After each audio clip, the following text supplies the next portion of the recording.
Sergey Lavrov is wrapping up a 5-day visit to the African continent. The Russian foreign minister's trip came as Moscow tries to find new allies amid growing isolation from the West.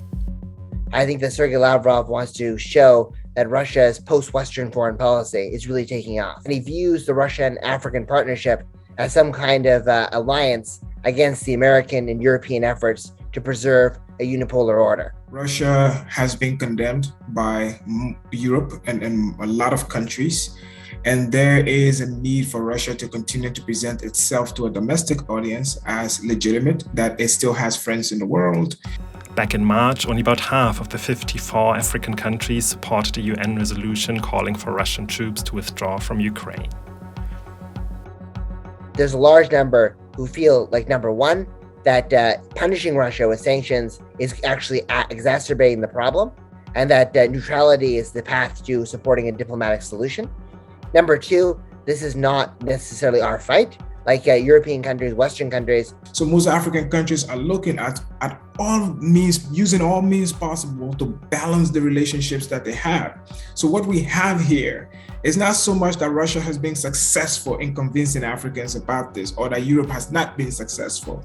It's just that African countries weighing their interests are taking a rational decision based on that. And in this case, that decision means we're not going to antagonize the Russians. We're not going to condemn the Russians en masse. Lavrov's trip began in Egypt, a country that did vote in favor of the UN resolution, but has nevertheless maintained close business ties with Russia. Just days ago, Russia's state-owned atomic energy giant Rosatom began constructing Egypt's first nuclear power plant. Specifically, in Egypt, Russia is looking for closer relations with the Arab League via Egypt, and also to make sure the El Daban nuclear reactor and the Suez Canal Industrial Zone projects remain spinning. Grain exports were also high up on Lavrov's agenda in Egypt. The country imported 80% of its wheat from Russia and Ukraine last year.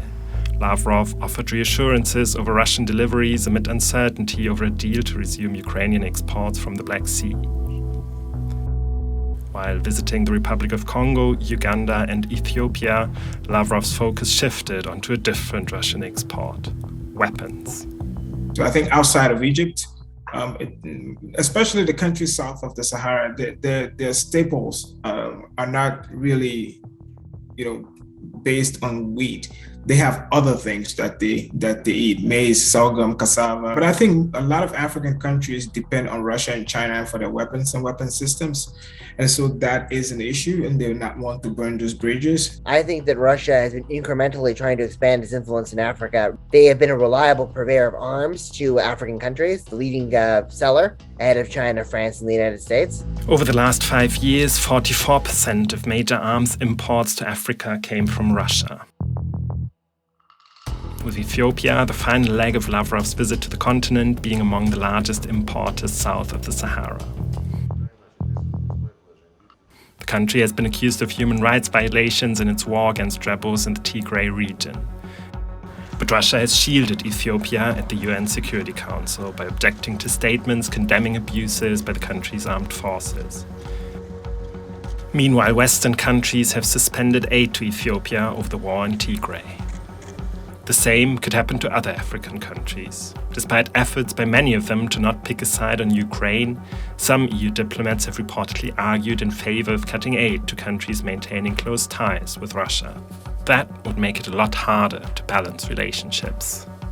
They're doing everything they can not to be caught in like a Cold War situation where they're forced to make a choice. However, from the documents that we've seen from EU, it looks like the EU is going to begin to condition its assistance to African countries based on the kinds of choices they make. African countries we're slowly getting to a place where it's like a Cold War 2.0.